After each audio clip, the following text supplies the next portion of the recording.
Okay, and we're live. Welcome back to the Scent Spotlight, the Scent podcast, where we're highlighting all the fantastic creators that are on the Scent platform. My guest today is a really special one.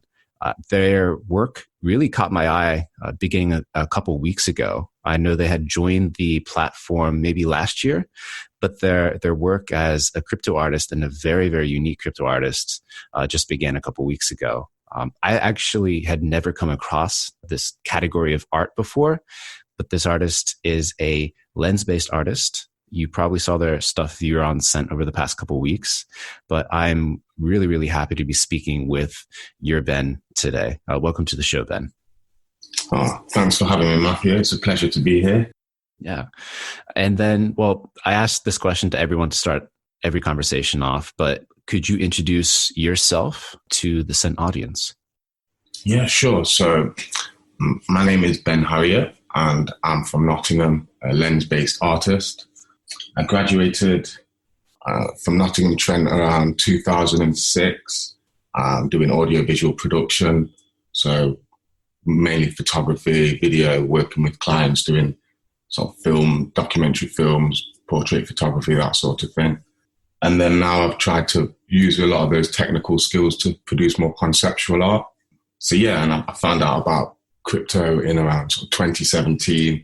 I had a friend who was into mining. He was a bit eccentric. I didn't really pay much attention. And then another friend who was a little bit more refined, who introduced me to he was just kept showing me his block folio and how much he was making. I thought, hang on a minute, I need to look a bit more into this. So that's when I sort of started to pay more attention. I just put a little bit in around 2017 and just saw the gains. I managed to catch the ball on, and I thought, okay, I'm gonna do some more investigating, and here I am. That's awesome. I know you hopped on Scent the early part of 2019, but then you kind of came back maybe a month or so ago, and all of a sudden you're a crypto artist, and I thought that was pretty cool to see. But I'm just wondering if you could sort of walk us through your journey to become a crypto artist. I mean, I'm not a crypto artist, so I always find this part of the story quite fascinating. So how did you decide to become a crypto artist? I know that you had the technical expertise, but what was the impetus to take it up and join this new movement? Well, it's actually quite an interesting story because I feel like I took a break from my corporate work, if you want to call it that. And I got into investing, as I mentioned, when my friend introduced me. And so I was looking at a lot of the art stuff going on the crypto space, but it was more from just the general Twitter accounts that I was following. It wasn't through the crypto artists. I mean, I saw Crypto Graffiti, some of the physical stuff he was doing, and a few other pieces, which blew me away. But it was actually, I think, Nugget News who said that he'd got a present. Someone had bought him a present, a super rare. I was like, well, hang on a minute, what's this? So that's when I really saw the digital aspect of it. And that's, I think, when I just really, and then Skeen's interview. I remember reading Skeen's interview and seeing all the great things he was doing, and he had his behind the scenes video. And I just thought, man, I need to step out of my comfort zone. What am I doing? Why am I not? This is so exciting. And then, I mean, I don't think I've slept properly since I discovered, there's just so many cool artists. I don't even know who to name. There's just so many. Xcopy, his website, I stumbled on that. Yeah, I mean, I've just been so inspired by everyone I've seen in the space, and the family spirit is just fantastic. Mm-hmm. Everyone is pushing the envelope. I that's how I see it. Artists like Xcopy, every single new work that they put out, it's just oh my God. And of course, these days, it's impossible to get your hands on one, whether it's a super rare or an edition one. They sell out in freaking minutes. It's amazing to see for the space. But when I saw your work, I'm hold the phone. What is that? I had never seen any lens-based art before. I hadn't looked, so I'm not sure if there's any more out there, but how did you settle on this lens-based category of art? Yeah, well, I mean, I've always loved technology. So from the 80s, I had a Amiga, Dulux Paint. I was playing around on that from an early age. So I love, using technology to be creative. It's really my thing. But I felt like there was a lot of art that I was seeing that was trying to emulate nature. And I'm really spiritual in my perspective in life, I think, due to family bereavements and just having to sort of look into what happens, and just naturally, I think I'm interested in going back as far as I can, looking into these spiritual practices. And so it just felt right to try and bring that into my art. And then I was trying to look at my emotional intelligence when I was investing, and just, that whole FOMO and all of that. I was trying to bring my meditation that I'm quite interested in into my art. So it just all seemed to fit using a sort of natural angle rather than a computer-generated angle. I thought maybe I could have a kind of therapeutic feel to the art. Yeah, like looking at Merge, like there's something so serene, and the colors are on point. The natural like absorption of the one bubble into the other bubbles. It's awesome, man. Like what you're doing, it's really brilliant, I think. Are you actually filming through like a microscope, or like how do you actually, like, what's your creative process when you want to make something? Like, because I mean, everything looks like real. I assume like you're doing something through a microscope. Yeah, well, a lot of it really is clever lighting, and I guess the lens is quite key, because it's a 100mm macro lens. You get this lovely details. It's quite magnified. But when you're working at such a small scale, just the smallest movement is you have to be quite patient. So it can be quite time consuming. But the advantages are you don't need a big space to work from. So that's great. So it gives me a chance to sort of really experiment with some of the lighting techniques, and just having a play really, and not needing a big studio to do that as well is great. So yeah, I mean, it's a lot of, I guess, trying to use perspective as the sort of my angle, rather than focusing on what technology can do, which I love. I love all of that. I just thought, well, what about the things around us that we don't pay enough attention to? So that's the angle, really. That's really cool. And like with like, what sort of substances are you using, like to zoom in on in your Zen piece? What are we actually looking at? Like, what are those objects or cells? Well, yeah, a lot of it is, this particular piece is water. So I'm trying to focus on 4 elements like water, air, fire, earth. And at the minute, just trying to focus it all on the water element. So there's oils in there as well, and different things like that. I try not to, sort of give away the whole sort of process, because I feel like it takes away from the if I just say, okay, this is that. But what I would like to do more of, I mean, what you're seeing in Zoom is there's a mixture of oils and waters, and that's pretty much it. But I'd like to introduce different types of oils, so essential oils, and try and look at almost like the life force of a plant, so to speak. And yeah, there's an artist who I like called MF Doom, who's got an album that's every track is named after a herb. So that kind of inspired me as well. I thought, okay. That's awesome. Another question that I always ask the creators that come on here, and within the work that they create, there's always some sort of kind of reflection, I think, of the creator in the work. Maybe not like a one-to-one direct connection, but there's some element maybe of their personality or their interests that are in their work. I know you've kind of alluded to this in some of the ways that you've described, like your art and why you've pursued it. But thinking about it and reflecting about it, like, what part of yourself or your personality or whatnot do you think is captured in the pieces that you've been sharing? Well, I would say, I guess I'm on this like a journey. I'm trying to match my own evolution through my art. So, originally a lot of it was to do with memory. I think when my mother passed away, I was quite focused on looking at it from that angle, and then that's evolved into more of an ancestral memory. So ancestral communication is a term I like to use. How does that? I guess I think I'm spiritually. I don't have a lot of traditions or rituals that I knew. Like my father passed away also. It just made me, when I buried him, think about what I don't really have anything to hand down, and it made me think about material objects and how little they mean. So I think, I don't want to sound too morbid. It's not a bit. I'm just trying to give you an idea of why I'm so spiritual in my perspective and why that comes through in my art. And just trying to go back as far as I can. So rather than listen to people in lab coats, like quantum physics, which I'm kind of into as well, but I'm more interested in the ancient knowledge, like the Buddhism, the yoga, the Olmecs, the Aztecs, I went to Mexico in 2012 to the pyramids, and that just changed me, I think, as a person, actually being there and listening to the tour guide talk about these stargazers who looked up at the sky and just trying to think about the mindset of these people who built these things.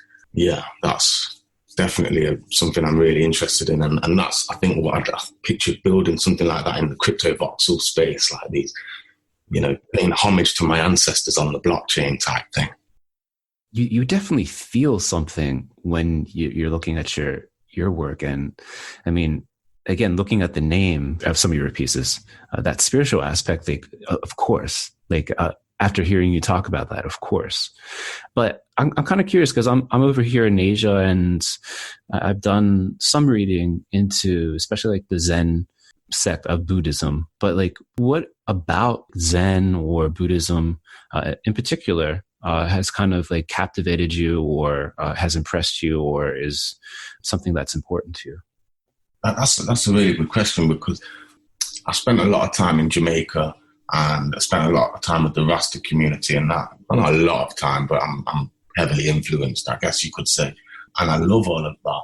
And then I think I became quite, okay, yeah, just keep looking into that. But what I love about the Buddhist ways is just I just find it fascinating. This, they don't promote this kind of fear that I think I seem to find, or this forcing any opinions onto people. It's just a real, it just seemed I felt naturally drawn to it. And then I see similarities between that and other cultures. They're all speaking a similar language, I think, really. So it's, I'm interested in all of them, like the Celts and the Druids. Yeah, I could quite easily spend a long time on any ancient culture, but this one specifically, I think I watched a documentary on BBC about the art and the culture, and just this appreciating the gaps between the spaces and that sort of thing. That really appealed to me, the no mind, the realm of no mind. And yeah, there's just so much that I feel like I know so little. So it's a good excuse for me to use that as a way to delve in and look into it more. But yeah, I think they all speak a similar language, really. Mm. Yeah, I mean, the aspect of, I guess, Zen Buddhism that really had a strong impact on me when I was reading about it was just how it's just about nothing. It's about not thinking. It's about not holding on to letting go of everything and then coming back to yourself. You always are who you've always been, but so many people hold on to these things or ideas or emotions that prevent them from truly being who they are and being open to the world and other people around them and just everything. And it's just that emptying of the self to get back to yourself. That's, to me, that kind of progression of, I mean, as I see it, becoming a functioning adult and being able to love and be loved and that, all that. But it's simple, but deadly hard to actually truly kind of take to heart and apply to your life. But no, that's fascinating. Yeah, I mean, I think the simple, it's so advanced, it's simple is a term I like to use. The simplest things sometimes they're just so effective, and it sounds easy on paper, but actually, to just spend some time and just to clear your mind, how often do we do that with all the technology is great, but I think we do need to get the balance. I think that's the key word. The balance, it's so crucial. But I'm curious for you and your next steps. I know you mentioned that you want to incorporate the elements into your pieces and right now it seems like you're on the water element. But how long do you want to spend on water? Like, are you going to focus on each of the natural elements individually before moving on to the next? Like, how do you see your next creative steps? Well, to be honest, I've been so just enjoying with what I've been doing at the minute that I'm just sort of letting it progress naturally.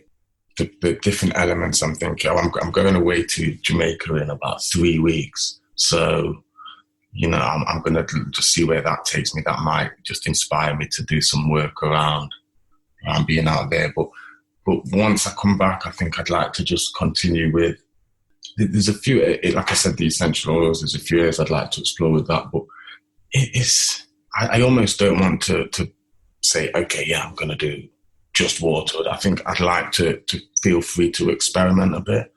So I was playing around with light the other day, and reflections, which is a little bit veering off. But yeah, I think I'll give this whole essential oils and waters and looking at different meditative states and explore that a bit longer. And then I guess, yeah, the natural thing would be then to go on to, so you've got female and male energies, so maybe a male energy to try and get that balance.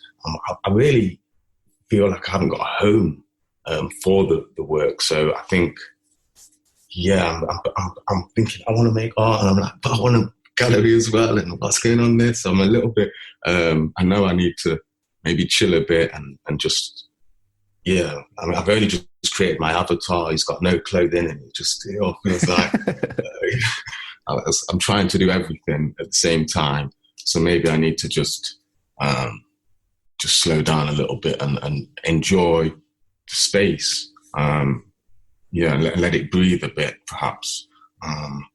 Because like since December, I think I've just been totally mind's been blown really with so much stuff happening and so many exciting artists. It's just such an exciting time to be alive, I think. Oh, 100%. Like, this is by far the best time to be alive, and it's only going to get better and more exciting. But in terms of the actual distribution of the art and selling it, like, I know you're on OpenSea, you mentioned CryptoVoxels. What platforms have you been exploring in terms of selling your work? Like, have you applied to Known Origin or Super Rare or anything like that? Yeah, so I as soon as I heard about Super Rare, I think I sort of jumped in the room. I didn't even give them a chance to say, welcome to the room. Hey, I put my application in. I was just sort of like really giddy.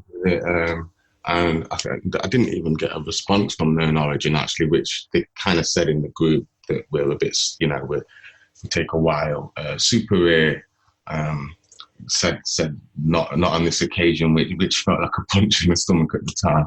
But I think, I understood that they have a lot of applications in, and they mentioned that. So I'm not on Known Origin or Super Rare at the moment, but, might look to, well, I'm in the groups, so I'm reading what's happening, and they're great communities. So I definitely want to keep up to date with what they're doing, and I don't want to exclude. Yeah, I want to be part of it all, really. I don't want to. I mean, like, I've seen a few things. I'm like, okay, well, I don't understand, like the codex with people editing. So there's a few things that I think maybe I need to be sure of what I'm doing next. So Maker's Place, I created an account on there. I haven't really gone in on there yet, but even if it's just for collecting art, I want an account for that. There's just so many great artists on each platform. I'm just spoiled for choice. Really am, yeah. So haven't used any of the other platforms, just OpenSea at the moment. But I will definitely look at, being on all of them, really. I like the way Scheme approached it, if that is just trying to have the maximum exposure. I think that's good. And then also I understand the scarcity and rarity of it. That's something that I'm really starting to understand. So it's that balance, I guess, of exposure and rarity and one of how many editions. And so it's a lot to learn. But yeah, at the moment I'm just pretty much focusing on OpenSea and just keeping it on there for now. Nice. And well, I mean, have you actually, I know there's a ton of artists out there that are making crazy, amazing things. Have you kind of flexed your collector muscle when it comes to some of these pieces? Like, are you a collector yourself, or are you just like taking stock of all the artists before you start scooping up a lot of pieces? Yeah, that's it. I haven't bought my first piece yet. I'm looking, and I think I've added a few favorites. There's quite a few that I like, and yeah, I think that first one. Once I bought that first one, and I think having a place to display them as well. I listened to I think Conlan was it who mentioned when you collect this artwork, having somewhere to house it, super rare is nice, or having your trust wallet is okay, but having that link, like I know when you guys mentioned Connie Digital, and that's the way forward. If you can just click a link and see it displayed somewhere. So yeah, I think having somewhere to display the work would give me this would look great in there, and so I think I almost want to be a curator as well as a collector. So yeah, I mean, I've got so many ideas. Like the Jamaica thing, I thought I could create an exhibition just based on that, and it could go next to the Bob Marley tribute thing, whatever that was, or So trying to be part of the world, really, or maybe exhibit alongside somebody else. So looking at artists whose work I like, and maybe this is how would the exhibition feel? What rather than just collecting the work, but maybe it could be a body of work on symbology, for example. I think that would be a good one for me. I'm just thinking out loud, to be honest. I really haven't got a specific angle of how I want to collect the work. I think I'm just going to start buying bits as I see them and just grow with the flow. No, that's a good approach. And just be forewarned, though, like this collecting of crypto art, it's addicting, man. It is. Like, you start to see a piece and you pulling the trigger for the first time. That's the biggest hurdle, because you want to make it special. It's not just like buying pieces willy-nilly. It's like, I want that piece to mean something, and before I scoop it up. But when you do, after that, oh, be careful.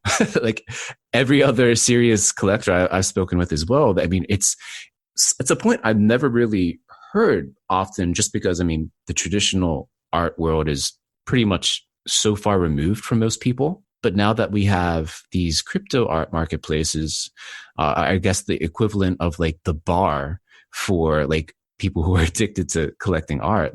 And a lot of people do describe it as like this kind of like addiction, like they're artaholics or something like that. But it's awesome because you're just engaging and taking apart, even just from a collector standpoint, and supporting artists, helping them get to like their next creative step and experimenting. It's just kind of like a beautiful relationship that you're able to establish with the artist and things like that. And now that we're always connected with one another, it's like the artist is only like a tweet away, or you can just click a link and then hop over to their gallery over in CryptoVoxels and admire like their sensibilities and everything. So it's awesome. It really is. It really is. And I remember when somebody purchased my first sale, sorry, how much it meant to me. So I imagine how much it would mean for somebody else. So I like this idea of looking at the new artists. I mean, everybody wants the established artists, and I totally understand why. I mean, they're breathtaking a lot of the time. I mean, Matt K, there's just so many. I almost feel wrong in naming some, but there's just so much cool stuff. And I want that, but I'm like, okay. And let me get a few sales first, and then we come back to that.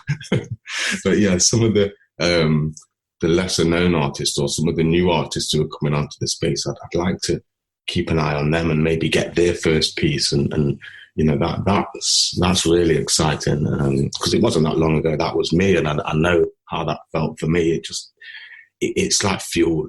It's really is. So yeah, there's the idea of the looking for the unheard voices, which is something I like to do in my film work as well. I think that's quite exciting. Yeah. And then, well, I really enjoyed this conversation, but before I go, I always like to ask my guests if there are any other creators on Scent that you like to have spotlighted and find out more about. I know there's so many creators that it's hard to name, but within the Scent platform, is there anyone else that you'd really like to dig into and get to know more? Well, I mean, there's so many who have inspired me in different ways, really. I mean, Connie Digital's work ethic is just phenomenal. I think he's a real interesting character, and obviously he bought my first piece, so that meant a lot to me. But I think I like the collaborative conversation that you had with was it Da Vinci and a lot of money. So maybe I think the collaborative angle of how artists like if you could have Cody and X Copy talking about their, I mean, that would be great. But either of them individually would be great as well, So the kind of the established artists who we all know, the household names. It'd be great to hear more from them, and then maybe the up and coming as well. So everyone, I want to hear from everyone. Okay, I'll try to make those happen. I mean, to be honest, like speaking with X Copy and just understanding like his journey and trying to get behind like his style, like that's something I'd be intensely interested in listening to myself. So I'll try to make that happen. Yeah, that'll be cool. Cool, man. Well, before we hop off, let the folks know where your work is. I know OpenSea, you have your marketplace there. Are there any places, or like you mentioned your video work, are there any other sites or material that you want to share and let folks know about that they should check out? Well, I'm going to try and direct everyone to OpenSea because I know that's where I'll be posting my rare items. So I like the idea of just focusing it all on there for now. That's really the main place that I'll be uploading my creations. I don't know about the other platforms for now. I've set up an account on Maker's Place, but I haven't really gone to town on that yet. So I might use that for more experimental ideas, or just so that I feel free to try other ideas. Maybe some of my portrait photography could go on there. But yeah, I'm OpenSea. Find me on there, find the items on there. And yeah, I'm going to really be going to town with that one, really. I think just trying to focus, I like how Josie has it all on OpenSea, and I just go there, and yeah, so that's the angle. She's my inspiration, really. Well, that's dope. I like her style too. And with your work, you're going to do like a one-on-one, like super rare pieces on OpenSea. You're not going to mess around with the editions. Is that right? That's right, yeah, that's the angle. It's just so that one that Connie's got, that'll be the only one, and it's the same for everyone else. There's a gallery in China that purchased Zen, Zen, so that'll be the only one of that, and that's the angle I wanted to do it with. And then maybe if I upload other places, other images onto somewhere like Maker's Place, that'll be one of 5. I'm thinking perhaps I might try that. But yeah, I think OpenSea, one of one, and just keep it scarce, and I really understand. I want scarce items, so I think it makes sense to do the same. I totally respect that approach. And well, congrats on your sales. I know Connie scooping one piece, that's awesome. And then the other day you had mentioned that a Chinese gallery scooping one of your other pieces, I think the Zen piece. Dude, like, congratulations on those sales. Here's to many more sales, I think, in your future. I'm for sure confident you're going to have some great success selling work. And I'm just super excited to track your continued creative journey. Well, thank you again for chatting with me. And then we'll keep building and keep creating, Ben. Bless you. Thank you, Matthew. Cheers. Have a good day. And you. Bless you. Bye-bye.